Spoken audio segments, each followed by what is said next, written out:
Hi everyone, I'm Damien. And I'm Jeremy. Welcome to our Suburb Data Podcast, where we cover everything from property investing to expert busting. If you're new here, we share our personal and professional experiences from over 20 years in the game. So you skip the mistakes we made and go straight to property investment success. Jez, we're following on from our previous episode. Nobody told me the realities of property investing. Sounds good. Sounds good. So previously we spoke about things, I guess, what investors need to look out for. And actually, let's refer back. It's a couple episodes ago, so we're sort of going off the back of it, but we missed out a couple things. So I think I wanted to touch on the look at my life trap. So I guess, look, my frustrations come from, a lot of people going on social media and trying to flex a little bit, and that's fine. If that's their business model, I think people just need to be aware of it. I'm all for motivation. I'm all for people doing well and struggling, because I guess struggling, you need to go through that. Every day can be a struggle at times, can't it? But I think being too flashy, look at how good my life is. I don't know. What do you think about it? I think it's a good lesson in, and I've said this before, if I were to start all over again, the first thing I would learn is nothing about property.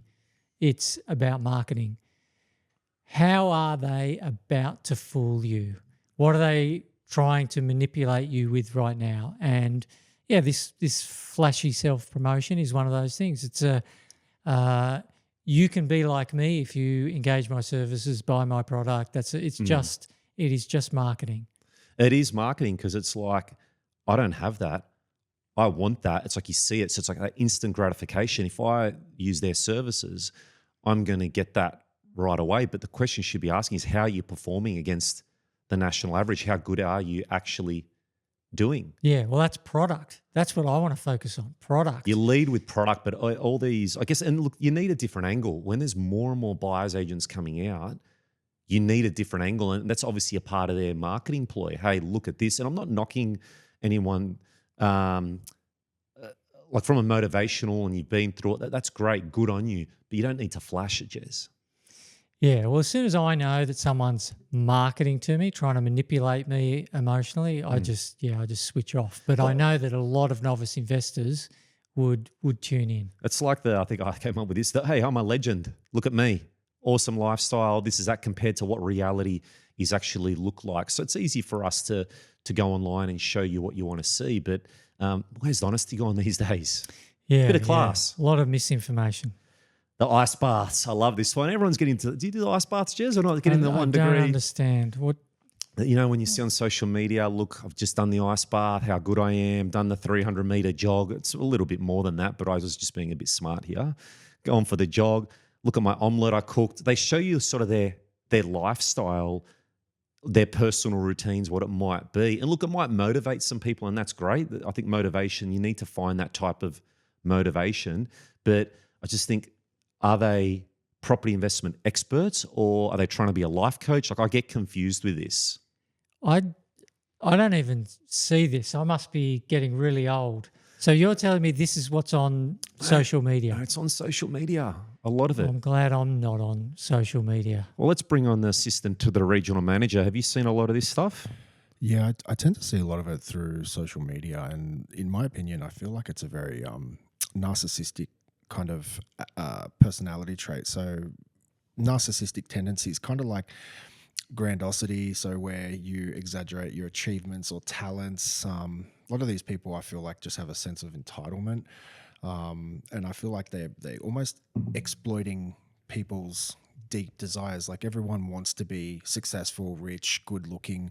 If you go on social media, you know, some of the honest social media people will actually show you, like, for example, people suck their gut in when they're taking a photo, you know, and some of the fitness influencers will show you the before and after. They've flexed their abs, they take a photo, and they're honest, and they'll show you the same photo taken straight afterwards where they're relaxing and they've got rolls and all that stuff, and that's real, right? And even that's still a form of marketing.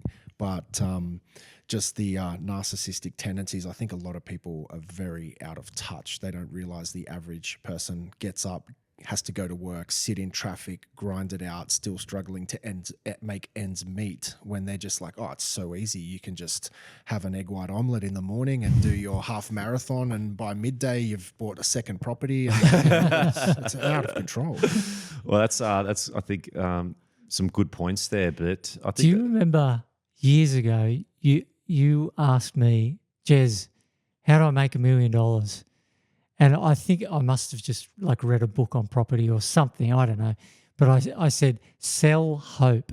And you said, I need $1 million now. And I said, sell false hope. Because this is what all this marketing is about. It's just build up people's hope. This could be your life.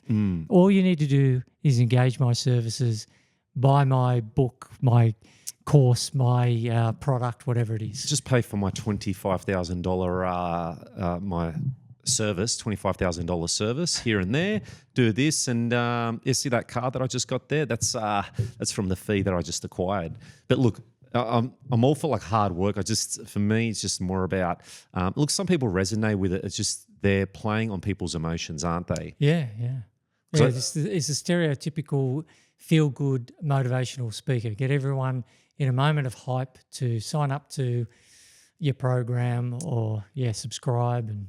Yeah. I spoke to a couple guys in their 20s and my brother also, and he goes, look, his friend did the same thing. He just saw something. He just wanted to buy a car right away. And look, there's a bit of sacrifice, I guess, in building out your portfolio. But a lot of people, he goes, look, they easily get roped into these sort of things on social media because it's like instant information, isn't it? Instant, okay, go, grab, click here. So, yeah, that's just our point of view. Not everyone's going to agree with it, and that's fine. This is just from our angle, just something for you to be wary of if you're looking at companies to Yeah, I think that it's a good warning. It's a Warning. red flag to me. If someone's pumping up their tires, they are trying to manipulate you into it's all just marketing. Even the other one is I've come across people that they're an expert at everything, Jez. Expert at everything. And once they start getting flustered a little bit that they don't know what they're talking about, but they just keep talking. Yeah, I ask you a lot of questions about like mortgage broking because you've gone through that with so many clients. But for the couple of decades that I've been involved in property investment, I wouldn't dream to advise someone on something they've got no idea about. Now, I've been in property investing, like I said, for a couple of decades, and I've bought 16 investment properties, and I'm just putting that in there as context. I know this small little part about property investing. It's property data, the drivers of capital growth. Everything else, like structures, do you buy in a trust or company or personal name, mortgage broking, insurance, landlord's insurance, property managers, how do you pick a good property manager? I don't know anything. Well, I wouldn't say I don't know anything about that, but I wouldn't dare to advise on that because I've spent 2 decades just learning this one little part. So I find it amazing that someone could be a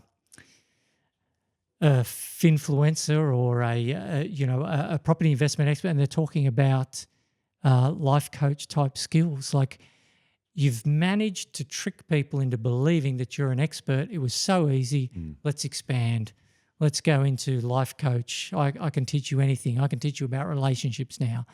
I think it's an indicator of just how much marketing BS there is. If I ever do that, Jez, I don't know, you can give me a warning or something, okay? Yeah, you wouldn't do that. How do you know? You never know. Things change.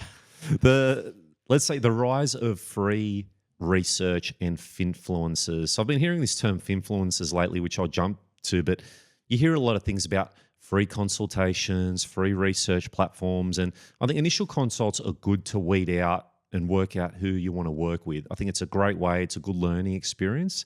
Takes up your time, and everyone's time is valuable, but it's a good learning experience. But they get your email. They want the research, like their research platforms, they utilize to pretty much, where am I going with this? The research platforms. This is a free. freebie. Yeah, so I say it's a free research platform, but what services have they got at the back end to try and sell you, hey, book in a meeting, are you doing okay? All these bits and pieces to try and get you into their big dollar services and products. Yeah, I've seen some appalling ones. I remember looking at one and seeing these yields because you could sort markets by yield, and they had like a 14% gross rental yield for this suburb, I think somewhere in Victoria. And I looked it up, and it wasn't even near 5%. And I checked the second one, and that was rubbish as well. I just went down the list and it was rubbish. And there was another one where their top 100 markets and of course there's another free site, their top 100 markets, they all had the same score, 100 out of 100, and they repeat it. Like you scroll down the list and after about 20 you see the same suburb names, and it was like that for months. If you're giving away data, you're not going to vet it as carefully as if you are selling it. And I think that the most costly data is actually free data, and you're looking at a minimum of maybe $10,000. If you're lucky, it didn't hurt you that much, but it could be hundreds of thousands of dollars it ends up costing you.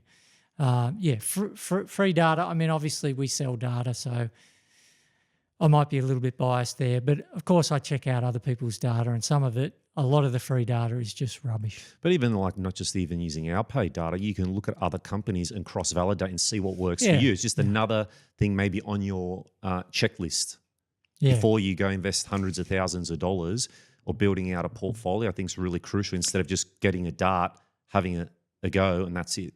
Yeah, and data is so incredibly cheap. You know, you might only pay a couple of $100. You could easily pay a couple of $100 for this service and that subscription. For less than $1,000, you can get that cross-validation, make sure you're making a good decision. But right now, I'm sure people are thinking, $1,000, who's going to spend that? I would spend $1,000 just for one more metric to look at, because if I can get 1% better capital growth over just 1 year for a cheap property, a $500,000 property, that is worth $5,000 to me. So that's money well spent. And it's all about that cross-validation and shortlisting, isn't it, with the data side of things. You want to be sure. Yeah. Big data claims, so I'd say, look, again, seen online things like we've spent this much money on data. We're the only ones that have it. We are the best. You know, we've got this, we've got that. Like quick, short, sharp, in your face. Look, maybe it's just us. Maybe we're the problem. We just don't like any of this stuff, do we? Maybe I don't know. Yeah, there's a lot of embellishment out there. It's a very competitive space. So for some people, they've just got to increase the BS. Well, they market, they get in front of you, and because of the algorithm on the things that pops up on my thing, and I'm like, I think you can report them. You know, please don't disturb me again. They keep popping up. I keep an eye on it. But the idea is with these big data claims, it's just be wary. Like they obviously want your email. You click the button. They want you book you in. So they're things just to be aware of. Fin-fluencers we'll sort of talk a little bit about. So I guess what is a fin-fluencer? I guess someone who shares financial advice, general, I guess, investment tips, money-related content, usually on platforms like YouTube, Instagram, TikTok, Twitter. They might discuss shares, property, crypto, budgeting, passive income, sometimes without proper qualification. I think that the ASIC's sort of coming down a little bit where this fine line of giving general advice, personal advice, you need to get your RG 146, which is your, I think, Cert 4 or Diploma in Financial Planning. And I'll look at this in later episodes. But the idea is that with these influencers, I think there's some good ones out there and not so good ones. And we've spoken a lot about this. I think you need to just work out, are they trying to sell you something? Because, you know, they're obviously on YouTube and they're trying to obviously refer you to different things. So they might want to refer you to a buyer's agent or refer to a financial planner or a mortgage broker. So you need to do your own research to make sure they build the trust first and then refer you over, but you still need to do your due diligence in who they're actually referring over. Yeah, how do you get paid? A very good question. If it was me, like I think, like I said, I've seen a couple of them that are great. I think the information, the way they present it is fantastic. I think the lack of credentials. So look, you can have someone who's done degrees and studied, but you have to factor in experience too. So when you're listening to it, you just need to vet it out and try and work out for yourself, does this suit me with what I'm listening to? Yeah, some of the credentials that you can get in the property investment industry, pointless. I mean, to get your buyer's advocacy license, I mean, you've got yours, right? Cert 4, that's Cert right, in 4. real estate. Was there anywhere how long did it take? How much study? Well, there's a fair few modules, but you can knock it out potentially in a couple of weeks if you really wanted to and get licensed in a lot of all the other states. And was there anything in there on how to pick an outperforming property? No, there wasn't. So you're going to buy an investment property for someone, and the probably the most important thing, not even in the course. It's real estate. They see it as one. You get the real estate, the Cert 4, and you can work as a buyer's agent. That's why you're seeing more and more people get within the industry. I just think you have to be careful of ever being pressured into specific properties. So just find out who, I guess, fits into what you're trying to achieve and who you connect with. I think that's the biggest one. Trust. Building trust is really important. Undisclosed sponsorships, maybe higher risk advice. So again, you just have to be careful that whatever you're listening to is that you're not taking as, I need to do it this way, because everyone's different. Everyone's personal experiences are different.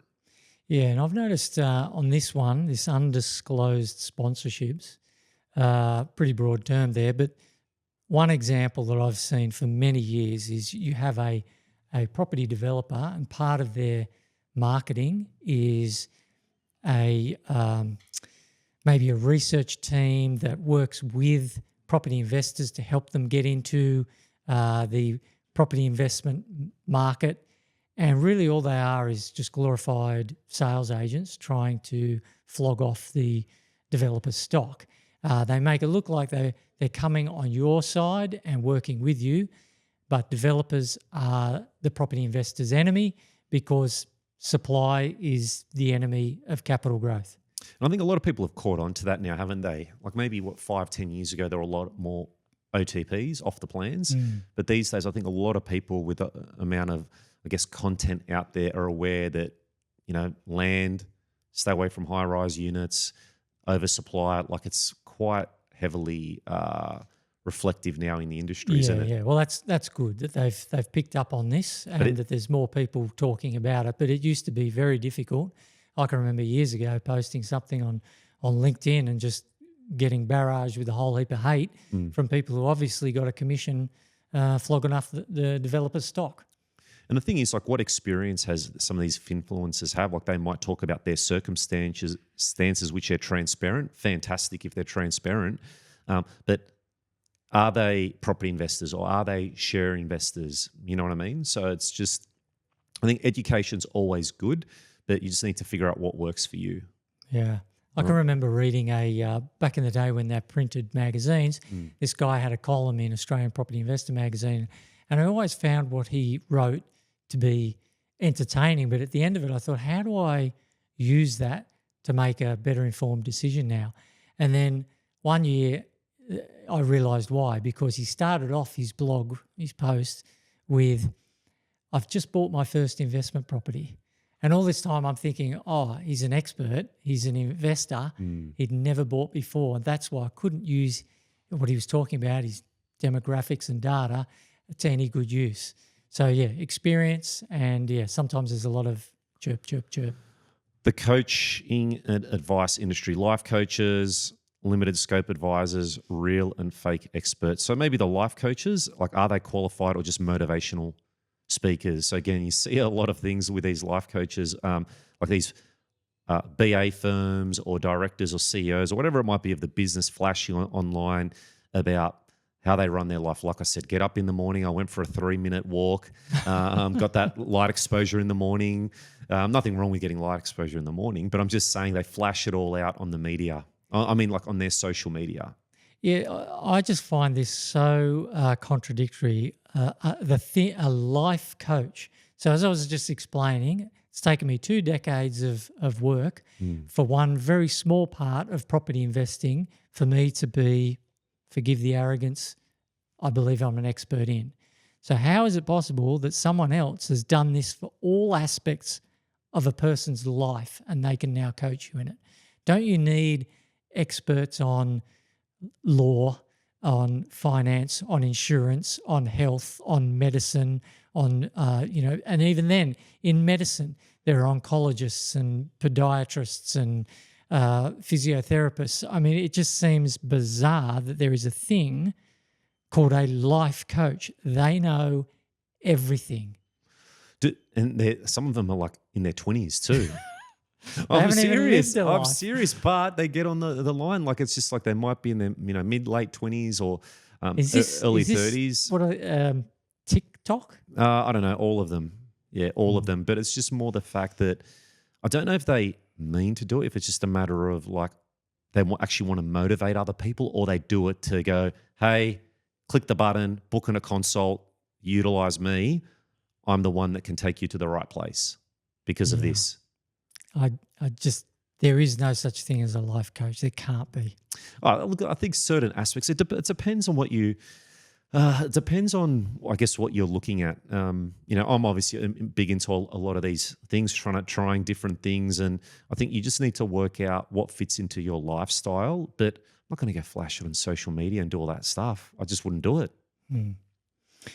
Relationships is another one. What's They're that? experts on relationships. These, are we talking about life coaches now? Sorry, I'm stuck on life coaches. Are we talking about buyer's agents that want perceiving themselves as being life coaches? That's what I'm sort of getting to. Right, yeah, okay. Wow, yeah, experts in real estate and all things life. How do you filter genuine experts from just selling an image? Yeah, I think you need to be aware of what those marketing tricks are. Look at me, look at my life. You could be like this. All you have to do is engage me, my services, buy my product. So I think if the best defense is just being aware of the marketing tactics that you're going to be bombarded with. The only way is honesty. Be transparent on every property pick that you've done. Oh, I see. Yeah, but if they are then open, how do you know that what they're showing you? They cherry pick the best from the rest. Unless you look at their P&Ls and their balance sheets. No, they're not going to share those, are they? Yeah. Well, you want to be honest. Show the books. But it's just I think about seeing the winners and the losers. I think that's really key. Yeah, if you've been in the industry for long enough, you've made some mistakes. But with the limited scope, I think you've spoken. I think experience is really important. Like obviously you can get your certification in different things, but like I've seen financial planners that can't invest, that can't even manage their money. I've seen accountants that, accountants can be specific in different areas. You can have a tax accountant, management accountant, auditing. So you can be, I guess, a specialist. But even some of these specialists aren't even good at their jobs. Right. Because they're not maybe passionate about it, or they just do it because it's just what they've studied. So it's just, I think, limited scope, but I think experience is a big one. And I think back to that point is just trying to build trust with someone's a big thing. Yeah, well, that's one of the first things they are going to try and do. They try and come alongside you. You can trust me. They are trying to establish trust as quickly as they possibly can. But trust takes time. You just can't do that. That's right. Well, it's taken us a while to build trust, isn't it? Yeah, and there are plenty of people who don't trust us. That's fine. It's understandable. Yeah, it takes time. The reality check, data over hype. So I guess the importance of due diligence, I'd just say take your time. Don't give away all your money right away without really getting to know. And, how can they help? I think that's the main goal. Yeah. Targeting what is it this investor needs from me. Insights versus hype. Where was I going with this one? Yeah, I think there's a lot of, remember what I talk about when I say I don't read property investment books, because it's not a sharing of insight, it's a marketing stunt. Is that what you were trying to get out of this point? Well, I think we've spoken about the books. Everyone's a bestseller. Every book, I'm like, how are they bestseller? They just came out. Yeah, only one can be the best, surely. Right? They can all be the best, I guess. They all are bestsellers. But yeah, I think that's what I was getting at. I think with a lot of the books, like I've read a lot of them. Not to say that I'm not against all books. There are some books that I like, and I think you just pick and choose what works for you. But property investment books, I haven't read one for a very long time. I think I threw them all out. I just bought a new book recently. Where is it? Have you got it here? Where is it? Yeah, it's called Calling BS. It's great. Once you're finished, can I read Yeah, it? yeah. Experience and data. I think this is a big one. As long as you're being looked after through the whole process, I think that's the key. Yeah. Who to trust? Don't trust blindly. Yeah, I think a healthy level of skepticism will go a long way for just about every investor. And I think just do a lot of initial consults with a lot of different companies. Mm. Yeah. Conclusion, hype doesn't equal expertise. Just be careful of the flash. Trust over, but verify. So again, just take your time. I think an episode that we've done before with Ricky, I think the trust but verify, this is a good one because it's like, how responsive are they? Like, let's say you had an initial consult, they're coming back to you, trying to answer your questions, really trying to put feedback without putting pressure on. I think pressure is one thing where the alarm bells should go right off. Big red flag. The pressure's the big one. And data over hype, I think we've mentioned before. Yeah, evidence rather than just opinion. Alrighty, Jez. So Before you guys finish, Yeah. I actually had a couple of points I wanted to bring up, if that's okay. go for it. So one of the things I've picked up on over my experience is some of the best marketing is you don't actually know you're being marketed to. And if you actually take time to step away and reflect on that, and you can actually see, like some of the YouTubers you were talking about, what they tend to do is like dangle a little bit of a carrot. So they might offer you some really helpful, handy, genuine information, but that kind of leads you to then go to their portal, their website, where they can get referral commissions. They get even like, say for an innocent thing where they have Amazon links where they get a referral, which is fine. You know, people are upfront with that kind of stuff, but a lot of the best marketing, you don't even know you're being marketed to. The other thing I've noticed is any communities that have a lot of minions are a big red flag for me. So if you notice when you go to a community, there is a bunch of the same people defending that person. Loyalists. Loyalists. So, and a final red flag for me is if a community has 0 negative comments. So that means They've somebody been is deleted. carefully curating all their comments and making sure you only see the best comments. I want to see some negative comments left there long term, shows that person is transparent. So if they're a very carefully curated environment of maybe those minions that are watching the comments, that are deleting things, that are making sure only the best stays in the light, that is a major red flag for me as well. Those are good tips. Background voice. Yes. No, it's assistant to the regional manager there. Assistant to the Get it regional straight. manager. Thanks. But I think it's a key point. Like the curated one is a big one. Like if you just see go on like a Facebook group or online and you just see positive, like leave the negative ones on there too.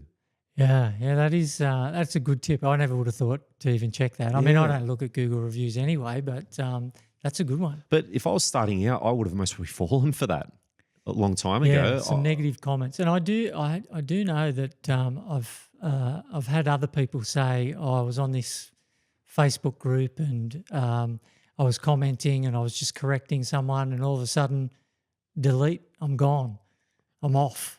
Haven't banned. you been banned from one of them? We won't mention the name, but I think you've been blocked.